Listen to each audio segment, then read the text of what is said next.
Welcome back to another episode of the Chats with Clark podcast. I'm your host, Joe Clark, and here at Chats with Clark, we don't do poppy intros. We get straight to the point. And the point of today's episode, episode 51, is Father Bob Kraig. Father, thanks for being here.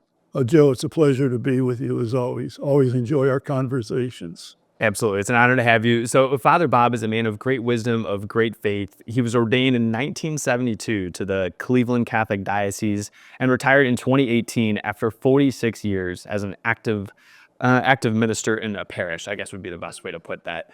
So Father, originally, looking back, who influenced you to join the priesthood? I would say there were two priests, Joe, both of whom have passed away. One was Father Tony Zepp, died in 2009, and the other was Father Norm Riley, who was at Holy Name Parish where I grew up, and that was his first assignment. And Norm died around 9-10 years ago. Those two influenced me the most. What was it about them, Father, that you would say? I think it was just their joy in the priesthood, their interest in me. Actually, Norm taught me how to play handball, and I used to play a lot of that.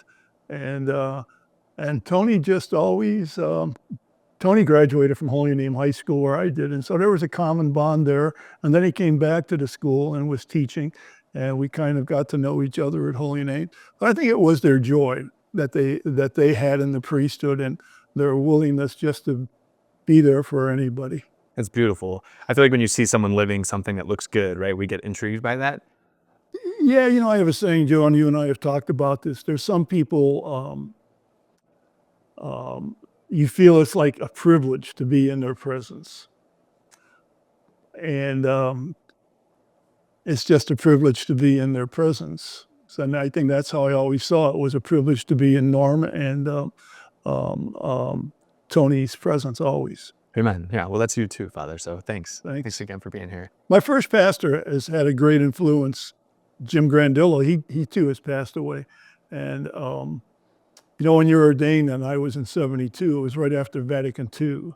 And of course, we had all this new theology that we were just going to spring on the people and save the world in 6 months. And there's a lot of arrogance that comes with that, thinking you know it all and theology is going to save the world. But Jim had the patience to put up with me and all of my youthful, newly ordained arrogance. And I remember about a year or two after I left Holy Redeemer in Collinwood, I called Jim up. And it's not that we were at battle or anything, but I said, Jim, we have to have dinner. And at that point in time, I said, I got to apologize to you for everything, for putting up with me with all of my newly ordained wisdom at that time, But he had a great influence in developing my priesthood. And he's one of the few at a funeral that I really had tears during his funeral, because he taught me a lot. Again, just by who he was. Yeah, he lived it, right? Like those people that actually walk the walk. Right. It's incredible to see that. Father, at that young age, what gave you the strength to maybe put aside other visions that you had for your life, whether that was marriage and a family, to an earthly woman, I suppose, as opposed to the church, and let you join the priesthood? What gave you that strength? Well, people like yourself, Joe, and I can say people with faith. Okay. I came out again thinking that we had all the answers. And I'll never forget, and I think in one of our lunches I shared this with you, but it was a woman in her 90s that the family asked that I bring them communion, bring their grandmother communion. She was passing away. And I remember they took me up to her bedroom, and I just walked into her room, and she was like almost comatose, not very much even looking. Her mouth was open. Yeah. And I actually forget her name, but it was whatever it was. I said, Maria, I brought you communion. And Joe, like that, her eyes opened. and she smiled. It's incredible. And I gave her communion and blessed her in the sacrament of the sick, talked to the family a little bit. And then as I was leaving, Holy Redeemer was in Collinwood. That was my first assignment, an Italian parish. They sent a Polak to an Italian parish. And so I was walking, it's probably about 300 feet down the street, walking back to the parish. And I said, you know, that woman knows more about God and theology than you do with all your Vatican II theology. And people, and you may have heard me preach about this at St. John Newman, it's people's faith. And a lot of guys will tell you this. It's people's faith who keep them a priest. People who are struggling in their marriage and somehow still believe in the power of God, still believe in the Eucharist, still believe in a community of believers to find strength. People one in particular comes to mind who lost 2 teenage sons in tragic ways, and yet they believe in the Eucharist. They believe in community, and they would come to church and carry on the work of the Lord. I can go on and on and on and on about people's faith that keeps you a priest, keeps me a priest. And I've just found that in every parish, even in retirement. It's amazing the fantastic people in this Diocese of Cleveland. I felt that way about St. John Newman and all my assignments. St. John Newman, as you know, I was pastor the last 28 years from 1990 to 2018. But every place I help out at in retirement since 2018, I have just found unbelievable, awesome faith. And especially, it's from young to old. Yeah. I see it a lot in the elderly as they face getting older, health issues, but their faith is just rock-like. You can't bust it. Those are the stories that give me chills. I'm often inspired likewise by that. I can picture this gentleman who a lot of times I'm out at Holy Rosary for Mass, and he'll come in, and usually the Mass has started, and he'll come in there, and he is not very mobile. And he comes in alone. He has an oxygen tank in one arm and a cane in the other with the 4 prongs, and he's hobbling in there. And I'm like, this is the guy that deserves to be 2 minutes late to Mass, not me, right? And it makes you question it. Again, the way that we think of ourselves, I guess, from that arrogance perspective that you talked about earlier, but also just that rock solid faith of someone like that who's willing to do what they need to do to get to Mass. That commitment of faith is second to none.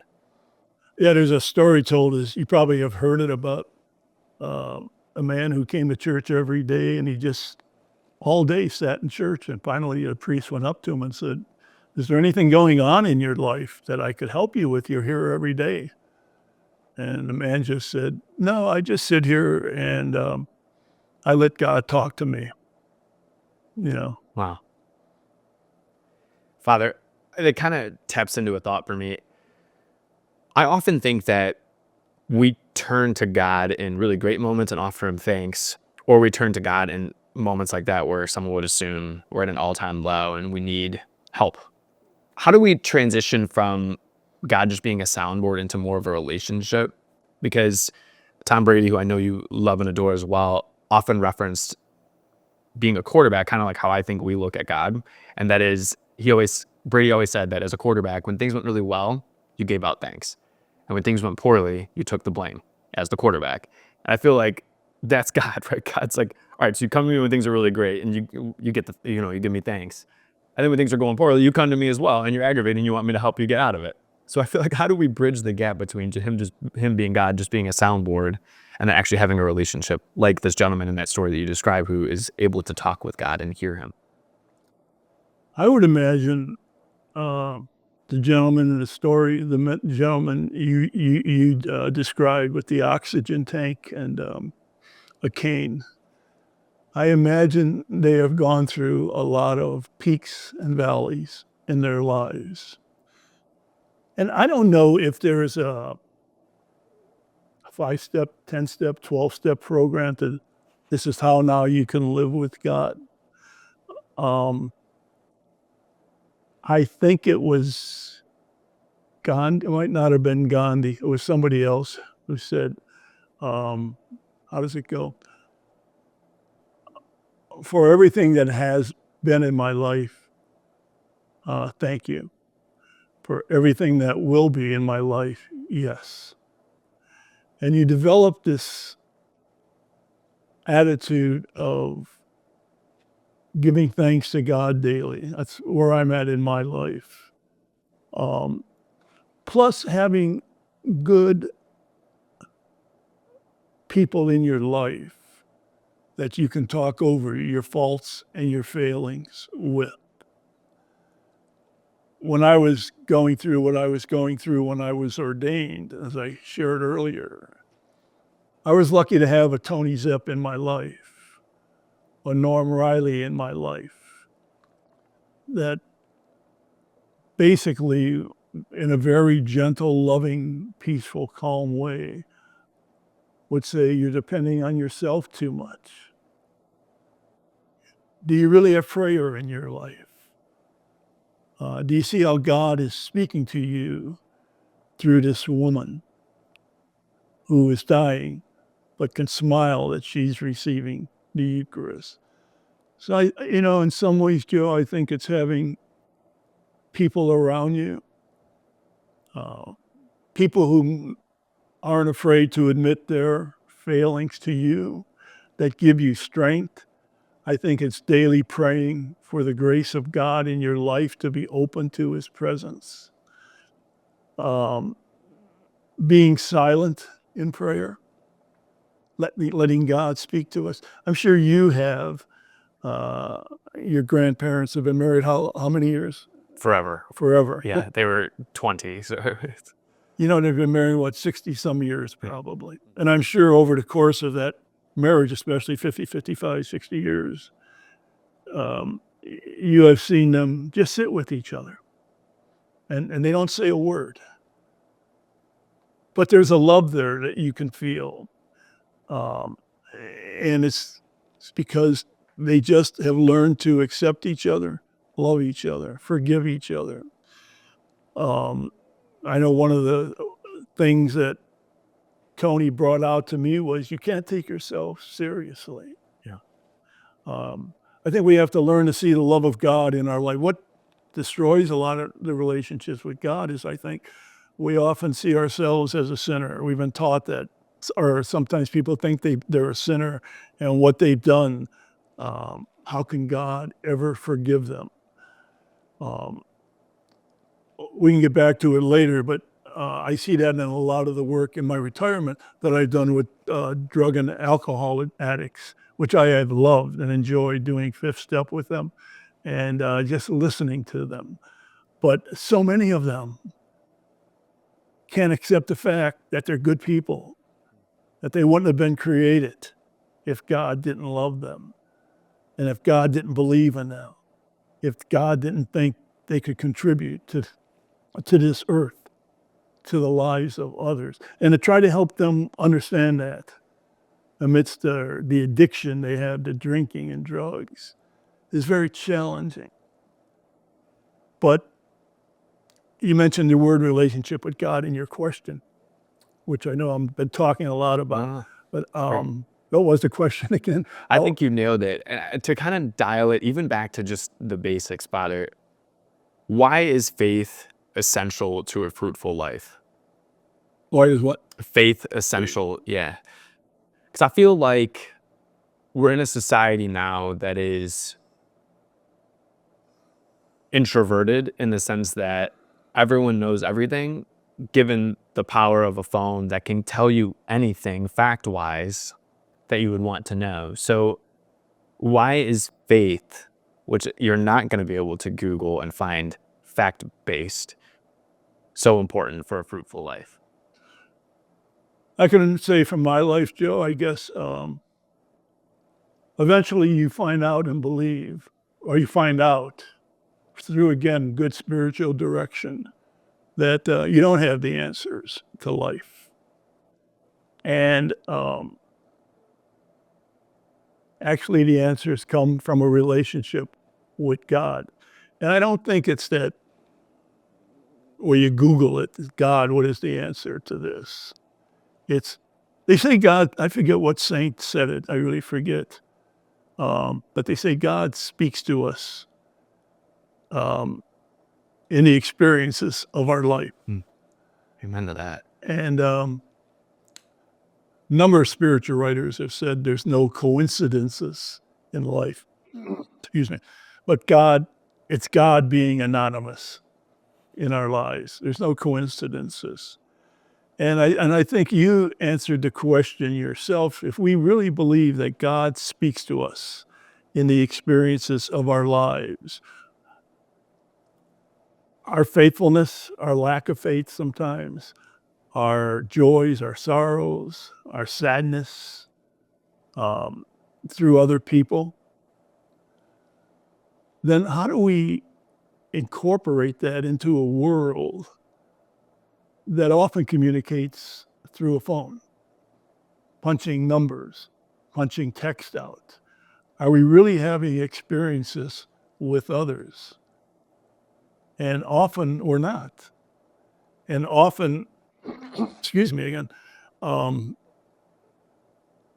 things that upset us and get us angry, we spew out on, and you know all the vehicles of communication much more than I do, Facebook or whatever.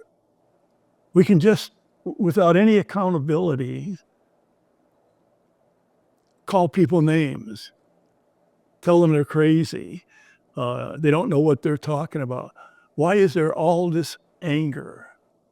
Because we're really not dealing with it. We're just spewing it out, which can be helpful, but it's got to be to a person that is not afraid to tell you, I think you need to look at it this way, or have you looked at it another way? Or are you thinking of yourself? Or like Tony Zepp told me, you're taking yourself too serious. We're only here for a little while. Yeah. And it goes by quick. But one of the things I wanted to get back to, again, your original question about the relationship with God. I have found this in retirement, more in retirement. Maybe it's because you got more time, but although you're busy, but busy in a different way in retirement. Sure. I have just found that my prayer right now is just gratitude, Joe. I look at my life and how lucky I've been, how blessed, not lucky. God's been there in many anonymous ways. I had a great family, great parents, a wonderful sister. My mom came from 10 siblings, my dad from 9. So obviously I had a lot of aunts and uncles, Yeah. many wonderful cousins. I was able to play sports. I know it doesn't mean a lot to you or others. I was able to play accordion in Polish polka bands. That's great. And I had great friends, and priesthood, all of my assignments, culminating in the 28 years as pastor at St. John Newman there in Strongsville. What a blessing, and all the people of faith that I met in all those years is just unreal. That kept me a priest. Sure. I would be lying if I said there were not times in my priesthood or I wondered if this was for me or not. And there were challenges, but I had great friends that talked to me about that. And so right now, honestly, when I pray, I do believe in formal prayer like the rosary. Priests are asked to pray the breviary every day, morning prayer, night prayer, evening prayer, etc. But I like to just spend time quietly every day, and I just sit there. And all I say is thank you. Let me share the blessings you have given me in my life with others, however that may be. And to me, that's a great way to pray. But it's that relationship, it's a process. I expect all of us to begin thinking we know it all, we have all the answers, we're going to save the world. But then you find out there's people smarter than you and have more faith than you. Yeah, amen. I feel like there's always a bigger fish, right? It's so Yeah. true, and there's a sense of humility there that I think is keen with the faith. Through all of the blessings that you describe, people are involved in every way, whether it's from sports or the accordion. Of course, you need the band members to have the band, and your friends, and the faith, and all of that. Through your priesthood, you've encountered thousands of people. Have you found that there's a universality amongst people? Are there certain wants, certain needs that we all have, or what is it that binds all of us together as people? If I were to answer that, Joe, not if, I'm going to answer. Okay. Nice. What I see out there, Yeah. I think the common thread that unites us all is we're looking for peace. We're looking for that rock in our life that we know is always there. We're looking, I don't think anybody likes to be angry. I don't think anybody enjoys calling a person another name. It's an expression of anger, but we're all looking for love. We're all looking for compassion. We're all looking at ourselves. I shouldn't carry this grudge with me. I shouldn't carry revenge. We're not at peace. Look how you know friends of yours, as I do, who in the last 2 months were good friends, but they haven't spoken to each other since the election. And they carry that around with them. You know, they don't like that. They want to be at peace. They want to be in a relationship.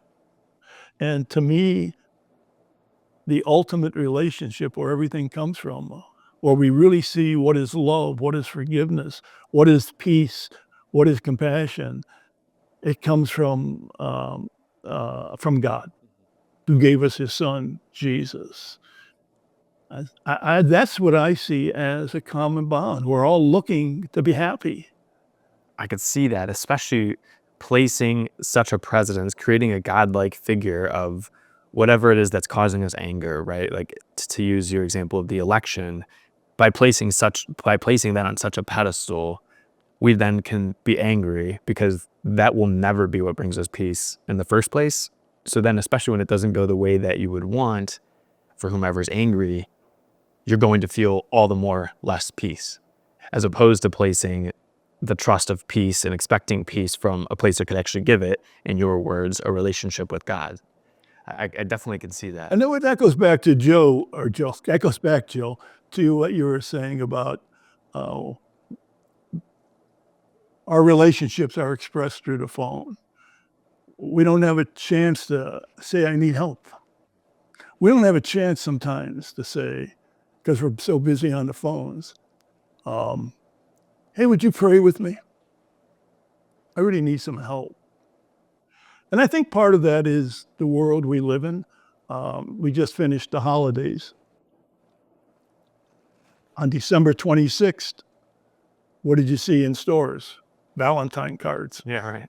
You know, on February 15th, what are you going to see? St. Patrick's Day cards. Probably 4th of July.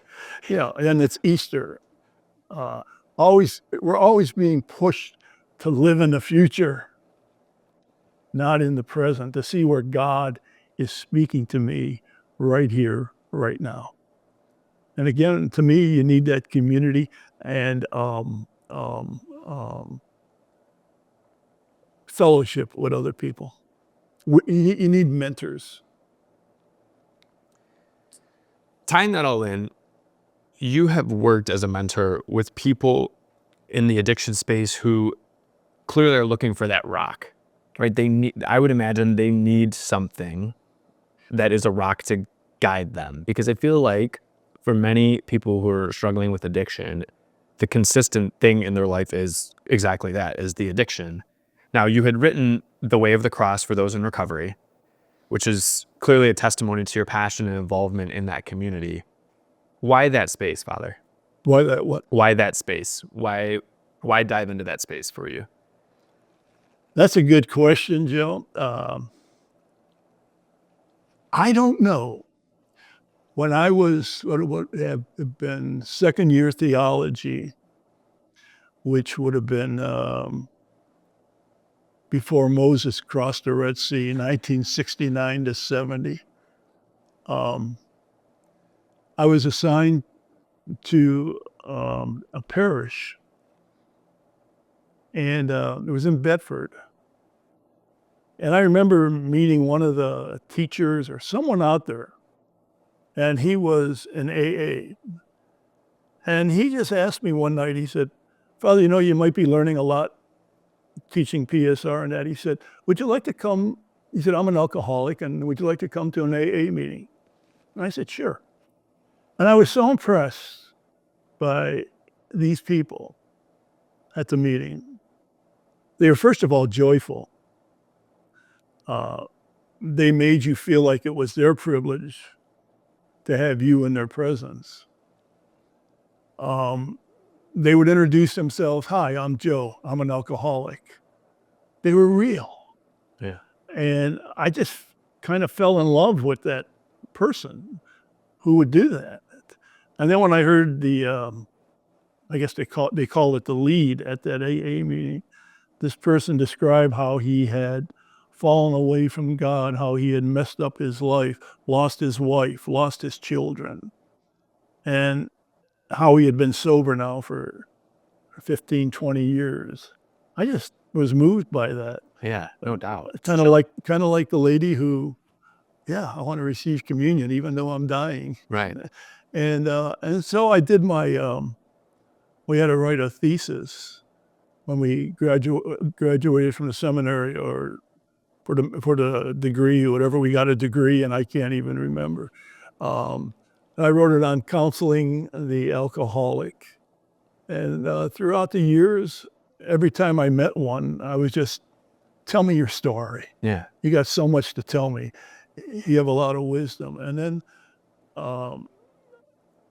the day I retired, or the day I announced my retirement, about 6 months in November of 17, to the parish, for some reason I said, what I'm going to be doing is da-da-da, and then I'd like to get involved in working with drugs and alcoholics. Next day I got a call from somebody and said, we're starting the Mulhouse Center. We would like to know if you'd want to help out. And that's how that came about. No coincidences. Right? And it's one of those coincidences that how God speaks to you. And I do now more fifth step than go down there as much as I used to.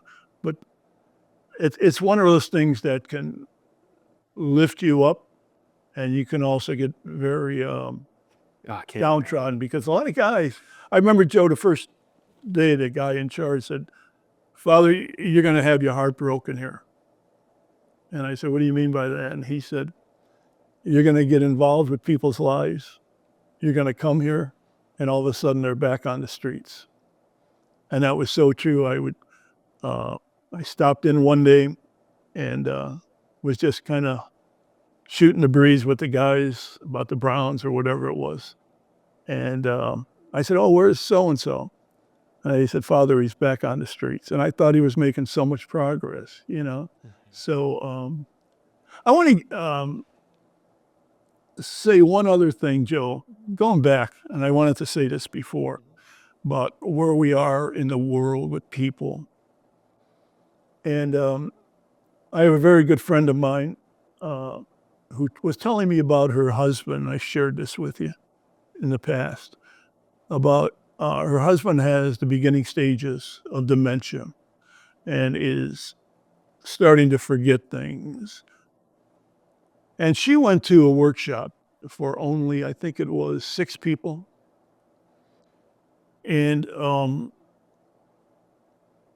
she said it was fantastic. And for me, it was one of the most awesome illustrations I ever heard.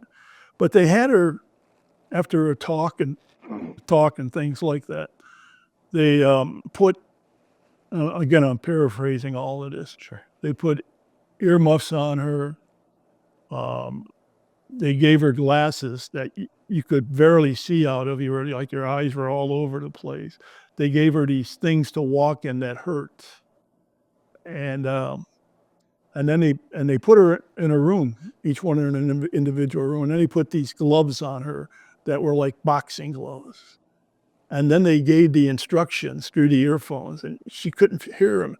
It was like, what are they saying?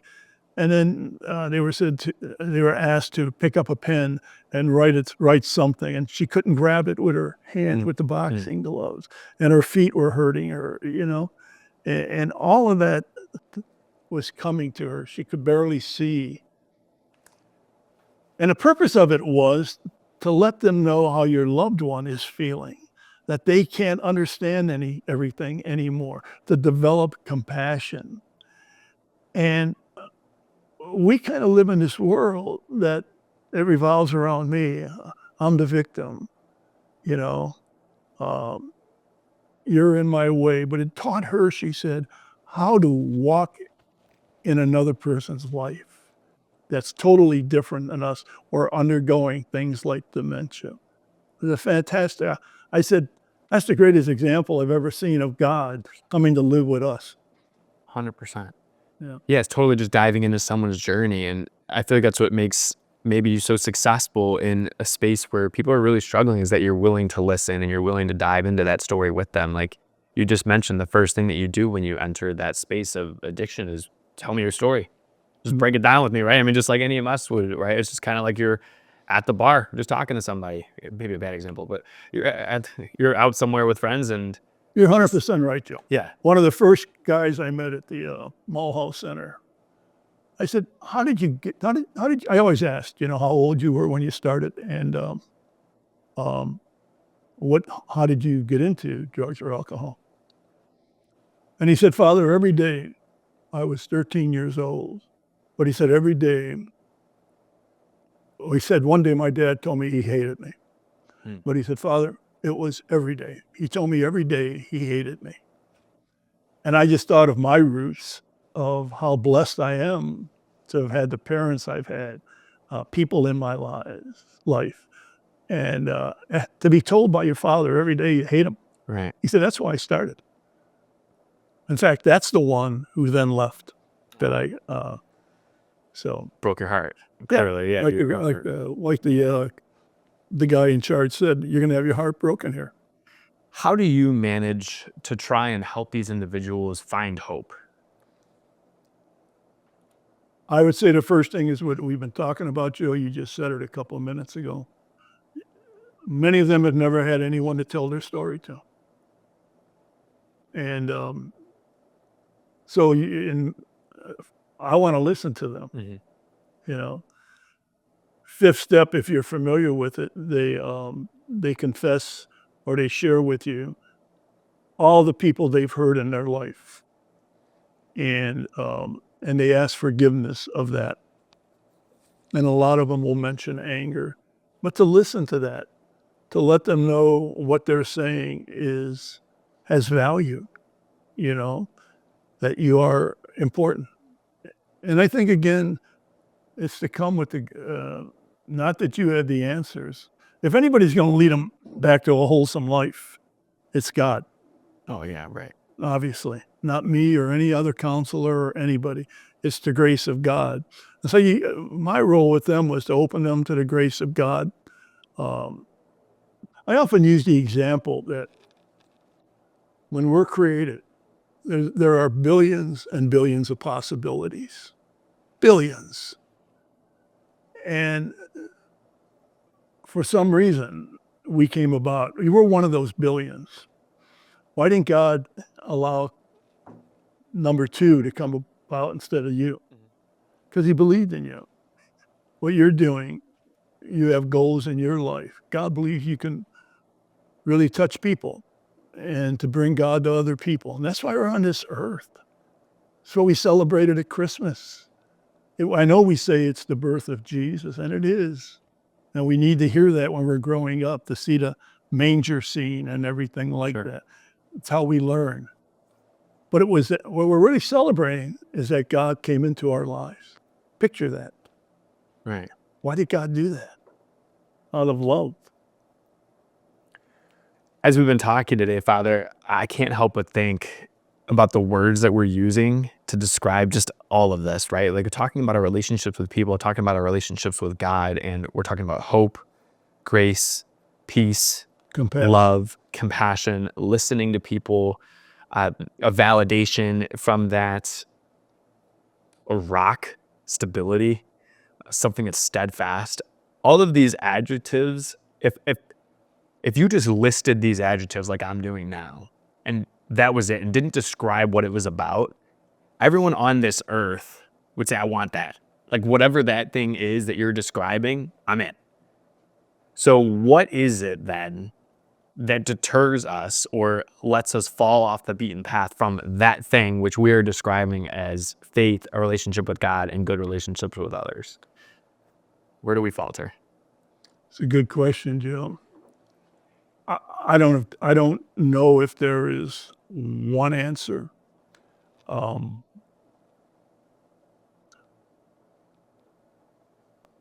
think we mentioned our world always moves us ahead. A lot of our advertising is just do it. Be the person you want to be, those kind of things. And it's so easy to trust yourself. It's so easy to fall into temptation. I know in the messiness of my life, maybe it's not so much what the cause is, but when we're all subject and prone to those things, we don't seek help. And we become so individualistic that we can fix our own problems. But it's having that person in your life that you can say, I feel like a piece of garbage right now. Why? And as you talk it out, you see the messiness of your life that you have to deal with. But I don't know if we want to admit we need help in our world today. And again, we could talk about this. They could talk about, as you well know, people talk about technology. Well, technology, there's a lot of good in it too. It saves people's lives, as you well know. But there is a danger to it. Everything has this, good and bad to it. But how do we deal with that in our lives? And who's our support system? Who's our rock? What's the roots of our life? So many people, I think, believe when they were born, the world started. And we've had all this thousands of years before us. Yeah. So I like that you use the word messiness because I think it taps into the humanity that we all have. And part of the humanity is that there's degrees to it, and there's things at which we're better at doing than others. And in that is that there's messiness because there's room for error. And I think it's those moments when we err that we deter from all those great things that we aforementioned. I mean, you think of individuals who have been Herculean in their own fields. I think of Kobe Bryant, who comes to mind, right? No one would say that he was anything but stellar as a basketball player and clearly had a terrible demise, but showing the frailty and the humanity of that is so, evident to me, right? And he was doing great things. So it's interesting then that, like, the parts that make us human are also the parts that allow us to falter from all of those great qualities that we talked about. and I think it's in that messiness that we find God. If we have someone to discuss it with, I think our messiness sometimes is where God is speaking to us. And but again, if we don't have anybody to bounce it off of, we're trying to do it ourselves. It's not a good thing, you know. How do we ask for help? I think we ask for it. Yeah. Just do it? Yeah. Okay. I think there's got to be a trust level. Sure. Okay. I don't walk out of here and say, "Hey, I need some help." I want to. Yeah. I'm going to open up to you my inner life to you. No, it's someone that you have grown with, you can trust, and you want. As we were saying earlier, we know we're not happy. So, are we going to walk around this earth not happy, or try to open ourselves to what is there in our lives, the beauty that is there, to the gifts and talents that we have. I think that's another thing. We know we could be doing so many things, but we're not using our gifts and talents. And to have people maybe, I don't know where I developed what I was saying about my prayer now is just thankfulness every day, but I'm sure it was talking with the wisdom people of my life that helped me. All of a sudden it's there. But I think that only comes when you spend each day with the Lord in prayer, silent prayer. But how do you ask for help? It's a good question. I think you do it, but I think it's a process in life where you come to realize it might be for some of the alcoholics and that it's wrapping a car around a pole. That's it. Oh my God, what have I done with my life? Mm. For some, it was a divorce. Their wife left them. I remember one in particular. He said, "My kids now don't have my last name. Mm. They have my divorced wife's Yeah. present husband's last name." They said, "That bothers me." That was something that just woke me up. Yeah, that would light a fire, right? I mean, like, I'm aggravated for him. Yeah. But so it's just different things, to have that experience of and then other things that happen in those first street and ongoing, as I said, the faith of people. I'm blessed to have the gift of priesthood, where I see the faith of people, and I could be here all day giving you examples of that. The ones that you have mentioned have brought chills to me, and I'm sure our audience abroad can agree with that. It is those moments, and I think it calls upon an important thought that we ought to, kind of like George Strait said, I know you're a country music fan, like, look for God, right? And it's when we take a step back that we can see him and just recognize him in all the various aspects of our lives. There was another guest who was on one time who mentioned to me that that's exactly what he does. He's like, I literally sit down once a week and just start going on a piece of paper with all the things that he's grateful for. Just boom, boom, boom. And he's like, next thing you know, 20 minutes have gone by and I'm pages upon pages upon pages. And he said, for whatever reason, for him, that's really effective. And he likes to do it in a week span because it's endless how many things then that he's grateful for. And we've been talking about it, but concretely, one of the pillars that I believe as we dive into our closing litany here is that gratitude is a pillar for making people happier. I think people who live a grateful life are happier than those who do not, just point blank. And you've talked about the role of gratitude in your life. So typically I would ask that, but you've touched on it. So I'm going to shift it a little bit. How would you advise someone, or what piece of wisdom would you share with someone who wants to start being more grateful for recognizing God in their life? Because I think those are synonymous. One of the things, Joe, that might be a springboard for that is you just mentioned it within the last minute, and I forget who said it. I think it was Chesterton, but he said, "The world is not lacking wonders in life, but what it is lacking is wonder." And I think you alluded to not being able to see everything, and it's not that we're lacking wonders, as he said, but we're lacking wonder. And how do we develop gratitude? I keep coming back to it, Joe. I'm going to say it again. We have to be involved with people's lives. When we see sorrow, we try to help them. Like right now, all the people trying to help out in California, Yeah. they want to do something with those fires. I mean, down deep, I think all of us care for one another.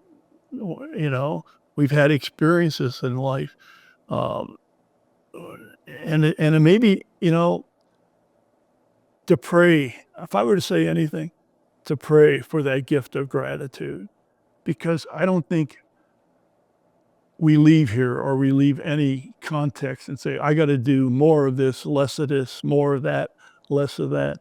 I think it's the grace of God we need to pray for. Lord, let me be thankful. And I might be naivete, or it might be simplistic, but I think it's every day just praying for that grace. And as I often tell people, you can't let a day go by without thanking God for your blessings and thanking God for his forgiveness in your life. Uh, I know I got to do that every day. Thank God for my blessing and certainly his forgiveness. But it's being open and realizing you're not going to do it by yourself. We just can't. That's why God came among us. That notion of forgiveness and gratitude go hand in hand, again, to nail it on the head of that frailty of the human experience. Like, I think part of that desire for people to be doing better than like experiencing a wildfire is recognition of that could be me, right? I mean, that could have been any of us if we were out there, for example. There's nothing that these people did that led for their houses to be burning down.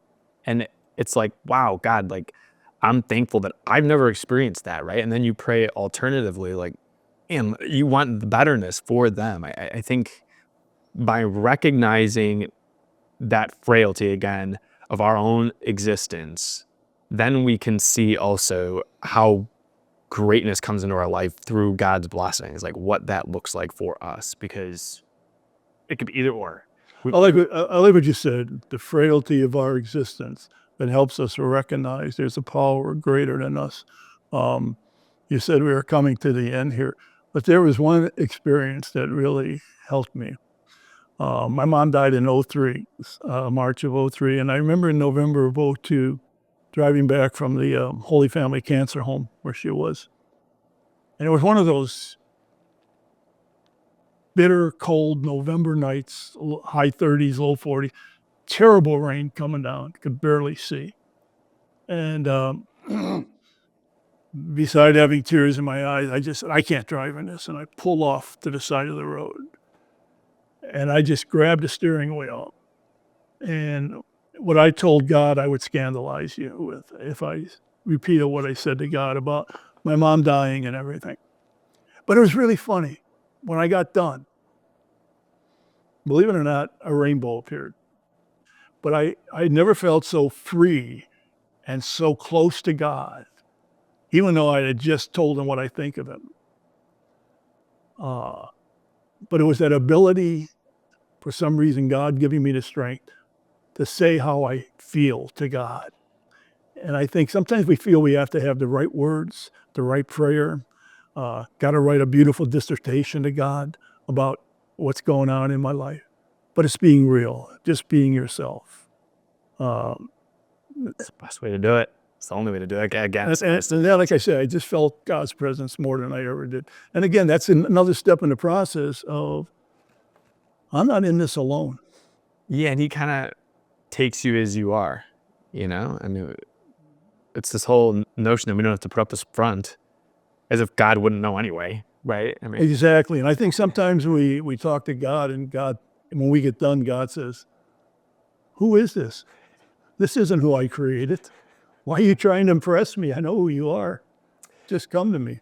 I think that experience, it reminds me, I was at a CYO training to coach CYO basketball, and this training was so verbose. Golly.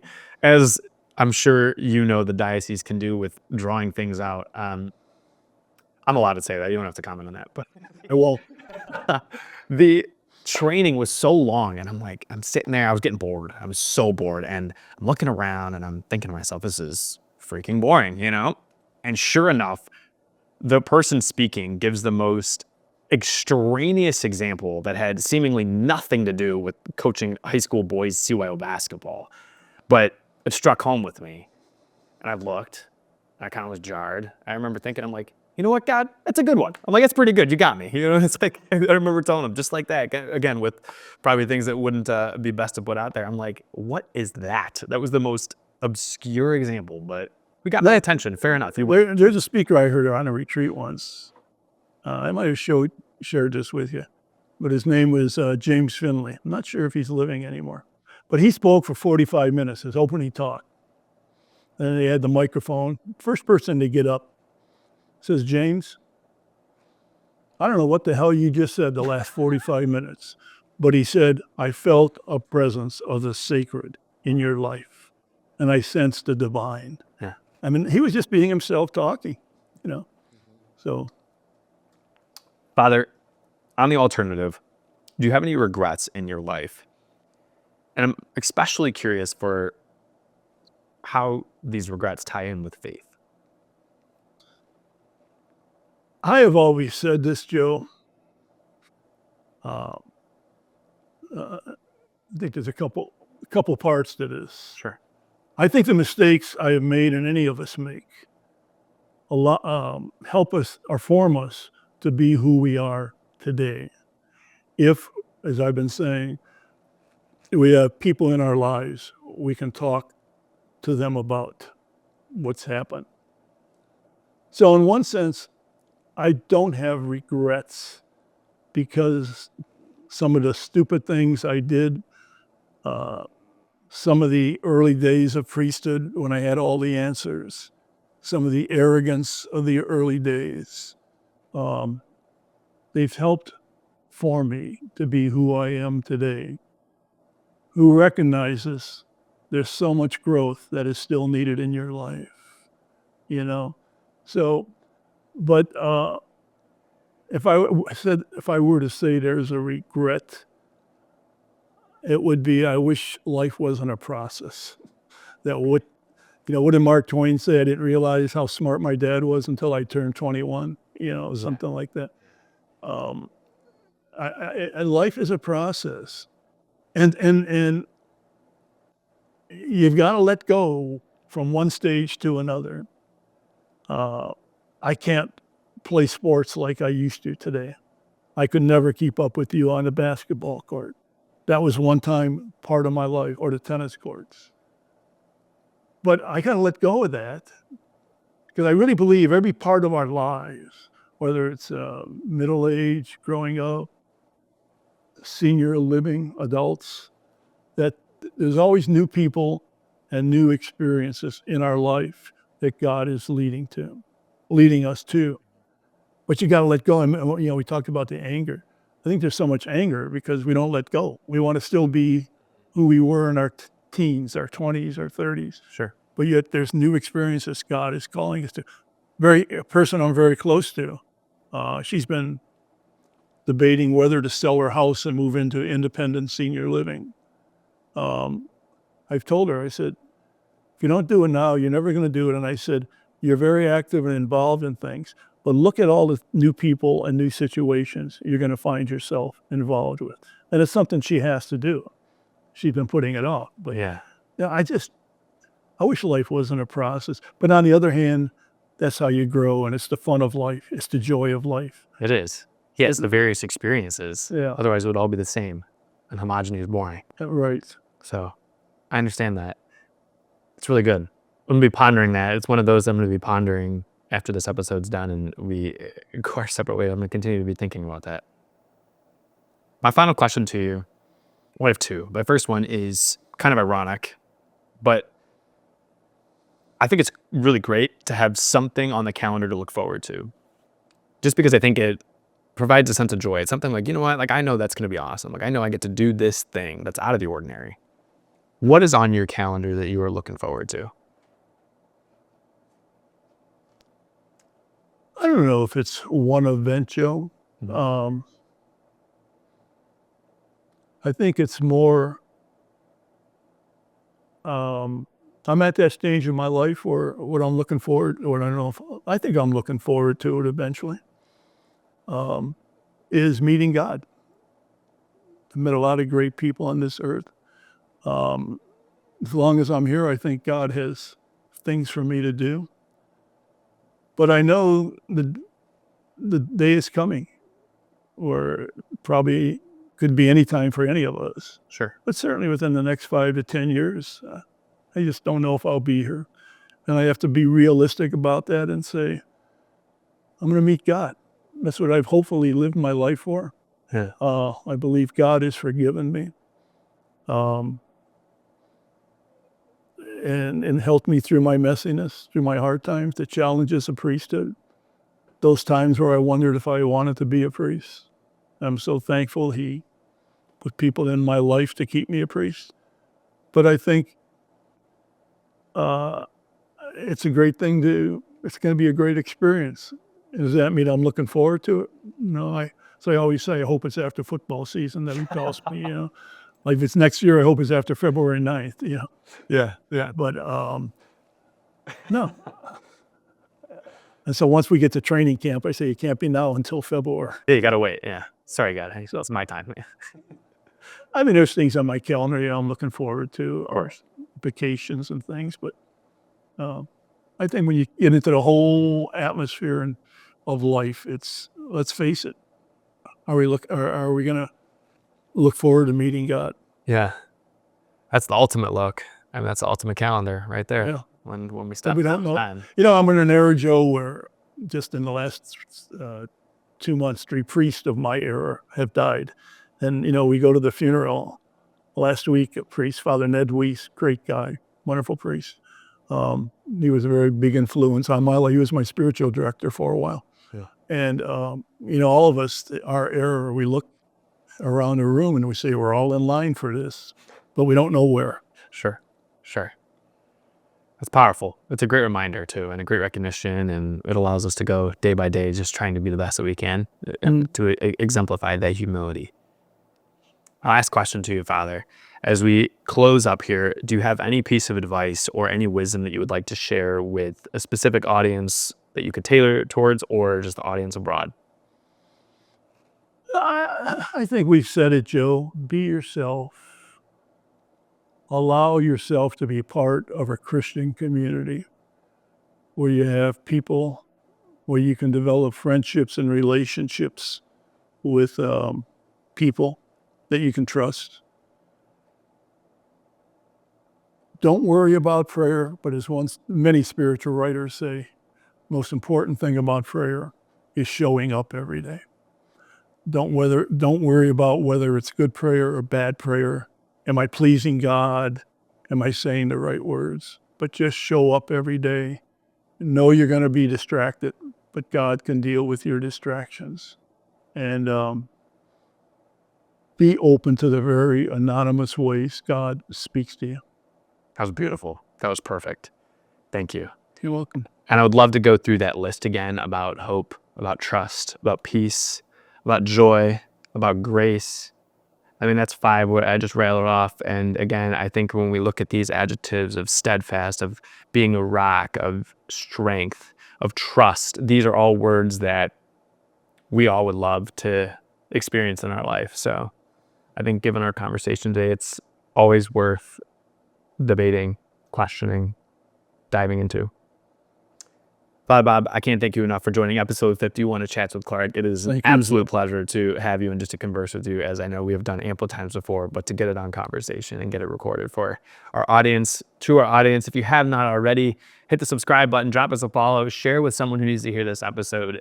This community is what it is because of all of the listeners and because of our special guests. So thank you for tuning in. This has been episode 51 of Chats with Clark. I'm your host, Joe Clark, signing off. Until next time.